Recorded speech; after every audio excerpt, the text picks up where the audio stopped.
बिस्मिल्लाहिर्रहमानिर्रहीम अस्सलाम वालेकुम। कैसे प्यारे बच्चों, उम्मीद करती हूँ खैरियत से होगे। अर्लियर वीडियोस में हम आपके साथ डिस्कस कर चुके हैं कि हाईएस्ट कॉमन फैक्टर क्या होता है। आज फिर से कुछ नए तरीके से कुछ नई टिप्स एंड ट्रिक्स के साथ आपके पास एक नई वीडियो लेकर आई हूँ। तो वीडियो एंड तक देखिएगा, अच्छी लगे तो प्लीज़ लाइक कीजिएगा, अपने फ्रेंड्स के साथ ज़रूर शेयर कीजिएगा।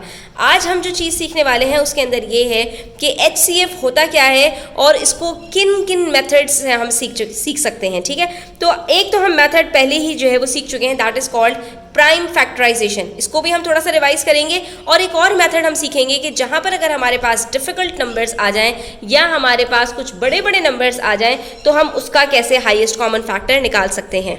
तो हम यहाँ पर बिल्कुल बेसिक से आपके सामने कुछ चीज़ें डिस्कस करेंगे स्टूडेंट। सबसे पहली चीज़ आपको पता होनी चाहिए HCF निकालने से पहले कि फैक्टर क्या होता है। F और जो आपके पास फैक्टर दिया गया है ये फैक्टर होता क्या है। ठीक है, तो अब फैक्टर्स आपके पास दो तरह के होते हैं। फैक्टर्स एक तो ये होता है कि एक नंबर कौन कौन से नंबर्स का मल्टीपल है, यानी कौन कौन से नंबर से कंप्लीटली डिवाइड हो सकता है या कौन कौन से नंबर्स के टेबल में आ सकता है। आप कुछ भी यहाँ पर कह सकते हैं, तो वो सारे के सारे नंबर्स इसके फैक्टर कहलाते हैं, जिसके लिए हमारे पास जो डिविजिबिलिटी रूल्स हैं हम उसको काम में लेकर आते हैं।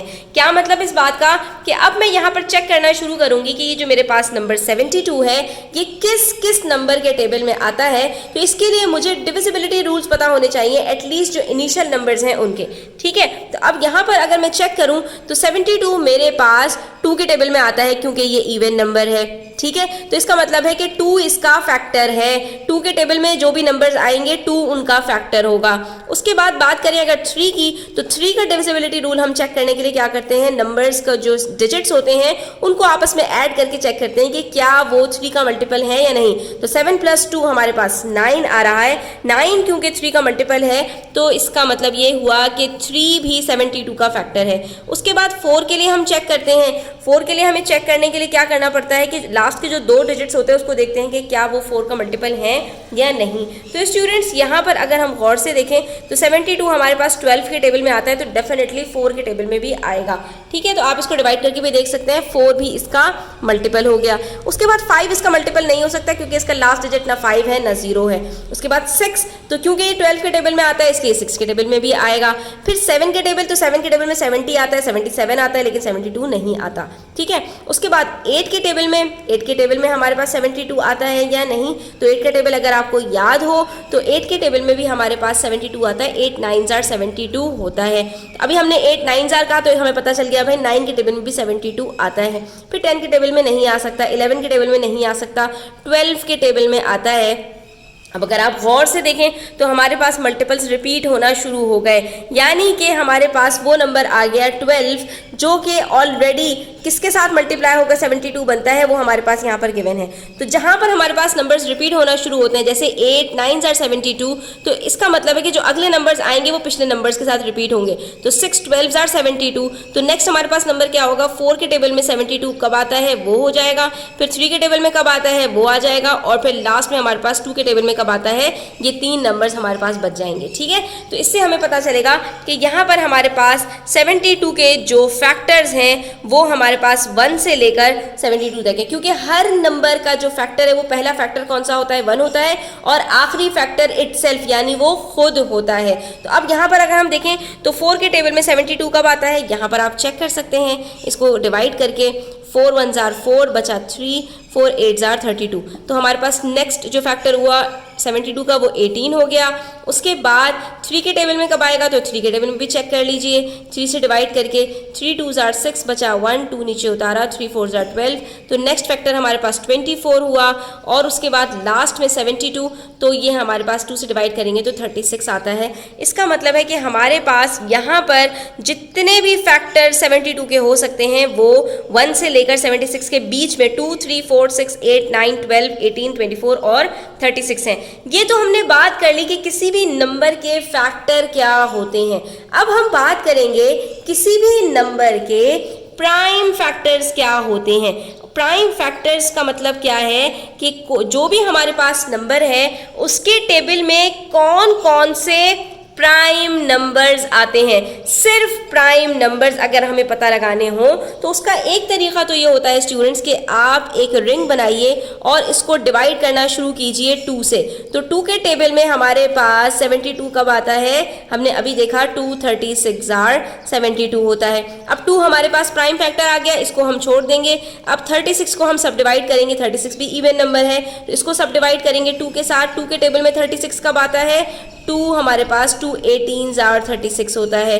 फिर हमारे पास एक तरफ प्राइम नंबर बच गया, अगली तरफ हमारे पास 18 आ गया। फिर से हम इसको डिवाइड करेंगे 2 के साथ क्योंकि ये फिर इवन नंबर है, 2 9 आर 18 आ गया। अब हमारे पास बचा 9 जो कि ऑड नंबर है, तो हम देखेंगे कि भाई इसके प्राइम फैक्टर्स क्या हैं। तो 9 के टेबल में 3 3 आर 9 आता है। तो अब आपने देखा कि हमारे पास लास्ट में सिवाय प्राइम नंबर्स के और कुछ भी नहीं बचा। इसका मतलब है हमारे पास जो प्राइम फैक्टर्स हैं 72 के वो क्या क्या हैं, 2 multiply by 2 multiply by 2 multiply by 3 multiply by 3। ये हमारे पास जो 5 नंबर्स हैं ये हमारे पास प्राइम फैक्टर्स हैं 72 के। इसके अंदर आप देख सकते हैं कि ये पांचों के 5 जो है वो सिर्फ और सिर्फ प्राइम नंबर्स हैं। 3 2s हैं और 2 3s हैं और इनको जब सबको आप आपस में मल्टीप्लाई करेंगे तो आपके पास आंसर 72 आएगा, इसलिए हम इसको प्राइम फैक्टर्स कहते हैं। तो अब यहाँ पर आपके पास मैंने डिफ्रेंशिएट कर दिया इस बात को कि एक नंबर के जो फैक्टर्स होते हैं नॉर्मल फैक्टर्स वो क्या होते हैं और एक नंबर के प्राइम फैक्टर्स क्या होते हैं। यहाँ पर हमने उसको आसानी से निकाल लिया। ठीक है, अब आप इसको जो है दूसरे तरीके से भी निकाल सकते हैं। कैसे कि आप यहाँ पर लॉन्ग जो हमारे पास प्राइम फैक्टराइजेशन का मेथड होता है वो अप्लाई करें। 72 हमने यहाँ लिखा, ये हमने रिंग मेथड से किया था बिल्कुल सेम, इसी तरह से हमने यहाँ पर इसको कर देना है। 2 36 आर 2 18 आर 2 9 आर 3 3 आर और 3 1 आर। तो आप यहाँ पर देख सकते हैं लेफ्ट हैंड साइड पर हमारे पास ये प्राइम फैक्टर सारे वही जमा हो गए। तो इसको हम क्या कहते हैं, इसको हम prime factorization by division method कहते हैं। ठीक है, अच्छा अब ये तो हमारे पास आ गए एक नंबर के फैक्टर्स। अगर हमारे पास एक से ज़्यादा नंबर्स हों और उन सबके हमें फैक्टर्स निकालने हों और फिर हम उसमें से ये बात तलाश करना चाहें कि इन सारे नंबर्स का जो सबसे हाईएस्ट कॉमन फैक्टर है वो कौन सा है, तो हम ये कैसे मालूम करते हैं, आइए इसका भी तरीका सीख लेते हैं। यहाँ पर मेरे पास 3 अदद नंबर्स हैं 56, 140 और 63। ठीक है, मुझे इसका हाईएस्ट कॉमन फैक्टर निकालना है। वो क्या होता है, वो हम यहाँ पर पहले क्या करेंगे, तीनों के फैक्टर्स अलग अलग हम निकाल लेंगे। 2 हमारे पास इवन नंबर्स हैं, एक हमारे पास ऑड नंबर है। तो इवन नंबर को हम 2 से स्टार्ट करते हैं। 2 के टेबल में 56 कब आता है, 2 2s आर 4, 1 कैरी दिया 16 हो गया, 2 8s आर 16। फिर से इवन नंबर है 2 1s आर 2, 2 4s आर 8। फिर से इवन नंबर है 2 7s आर 14। अब सिर्फ 7 बचा, 7 खुद एक प्राइम नंबर है तो सिर्फ 7 के टेबल में ही आएगा और ये हमारे पास इसके फैक्टर्स आ गए। उसके बाद आ गई बारी 140 की। इवन नंबर है 2 7s आर 14, 2 0s आर 0। फिर से इवन नंबर है 2 3s आर 6, 1 बचा 10 हो गया, 2 5s आर 10। उसके बाद हमारे पास 35 आ गया। तो हमें ये बात पता है कि 35 ना तो 2 के टेबल में आता है ना 3 के टेबल में। तो नेक्स्ट हम प्राइम नंबर चेक करेंगे 5। ये हमें नजर आ रहा है कि इसका लास्ट डिजिट 5 है तो 5 से हम इसको डिवाइड करेंगे। 5 7s आर 35, फिर 7 बच गया तो हमने 7 से इसको किया, हमारे पास इसके भी प्राइम फैक्टर्स आ गए। ठीक है, अब बारी आई 63 की। तो 63 हम यहाँ पर चेक कर सकते हैं कि ये ऑड नंबर है तो ये 3 से ही स्टार्ट हो सकता है, 2 से स्टार्ट नहीं हो सकता। 3 के टेबल में आएगा, यस 3 हम यहाँ पर देख सकते हैं 6 + 3 9 होता है तो 3 के टेबल में आएगा। कैसे आएगा, 3 2s आर 6, 3 1s आर 3। फिर से 21 आया, ये भी 3 का मल्टीपल है तो 3 के टेबल में 3 7s आर 21 और आखिर में हमारे पास बच गया 7 तो 7 1s आर 7। अब आप यहाँ पर देख सकते हैं स्टूडेंट्स कि हमारे पास जो प्राइम फैक्टर्स हैं वो 56 के भी आ चुके हैं, 140 के भी आ चुके हैं और 63 के भी आ चुके हैं। अब जो हमारा नेक्स्ट स्टेप होता है वो ये होता है कि हमने तलाश करना है कौन कौन से इसके अंदर से प्राइम फैक्टर्स ऐसे हैं जो तीनों नंबर्स के अंदर आ रहे हों। तो अब अगर हम बात करें 2 की तो 2 हमारे पास 56 और 140 के फैक्टर्स में मौजूद है लेकिन हमारे पास 263 के कॉमन फैक्टर्स में मौजूद नहीं है। तो इसका मतलब है हम नेक्स्ट यहाँ पर देखेंगे हमारे पास फैक्टर 5 है तो 5 हमारे पास सिर्फ 140 का फैक्टर है, बाकी दोनों का नहीं है तो ये भी कट हो गया। उसके बाद बारी आती है हमारे पास 3 की। तो 3 हमारे पास सिर्फ 63 का फैक्टर है, इन दोनों का फैक्टर नहीं है और लास्ट में हमारे पास बच जाता है 7। तो आप देख सकते हैं कि 7 हमारे पास तीनों का फैक्टर बना है। इसका मतलब है कि ये जो 7 है हमारे पास, ये कॉमन फैक्टर है इन तीनों का। और न सिर्फ ये कॉमन है बल्कि ये हाईएस्ट कॉमन भी है, क्योंकि इसके अलावा कोई और कॉमन फैक्टर हमारे पास नहीं है।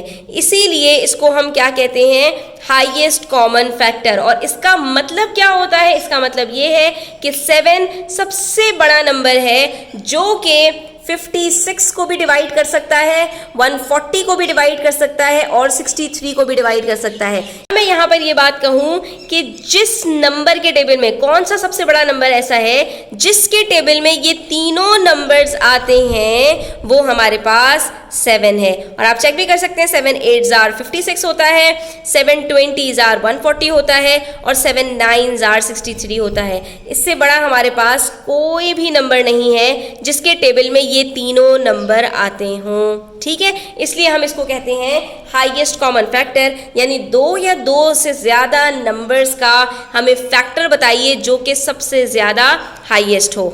एक और एग्जाम्पल देखते हैं स्टूडेंट्स, इससे आपको और ज़्यादा मजीद ये बात क्लियर हो जाएगी। अब हमारे पास 3 अलग अलग नंबर्स हैं, 70, 98 और 54। 2 हमारे पास इवन नंबर है तो हम इसके फैक्टर्स निकाल लेते हैं। 2 35s are, 5 7s are और 7 1s are। उसके बाद फिर से इवन नंबर है, 2 के टेबल में 49s are, 98 होता है। उसके बाद 49 सिर्फ और सिर्फ 7 के टेबल में आता है, 7 7s are और 7 1s are। ठीक है, उसके बाद 54 भी इवन नंबर है। 2 हमारे पास यहाँ, सॉरी ये 154 है, मैंने गलती से 54 लिख दिया। तो 2 के टेबल में 154 भी आता है। कब आता है, 2 7s are 14, फिर 1 कैरी दिया 14, 2 7s are 14। अब बच गया हमारे पास 77। तो हमें नजर आ रहा है कि ये सिर्फ 11 और 7 के टेबल में आ सकता है, तो 7 11s are और 11 11s are। ठीक है, तो हमारे पास यहाँ पर फैक्टर्स निकल कर आ चुके हैं। नेक्स्ट हमने ये फैक्टर्स यहाँ पर उतार दिए। अब हम कॉमन फैक्टर्स निकालेंगे। तो हमारे पास यहाँ पर कॉमन फैक्टर्स में आपको नजर आ रहा है कि सबका कॉमन फैक्टर 2 मौजूद है। ठीक है, सबके पास जो पहला फैक्टर आया वो 2 आया।